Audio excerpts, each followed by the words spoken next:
Connect your HP LaserJet Enterprise MFP printer to a wireless network.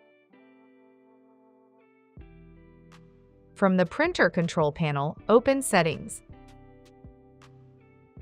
Open the networking menu, then select Wireless Setup Wizard. Select your wireless network from the list and then select OK.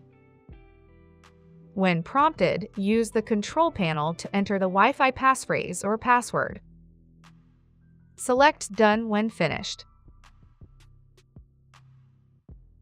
Important: it may take up to a minute to establish a connection. The printer will display a 0.0.0.0 IP address while connecting. To verify the IP address, press the I or Info key on the screen and then select the wireless option. Look for an assigned IP address. Your printer is now connected. Optional: turn off Ethernet. If an Ethernet cable is connected, the printer may prioritize it over Wi-Fi. Disconnect the Ethernet cable from the printer. Restart the printer if needed.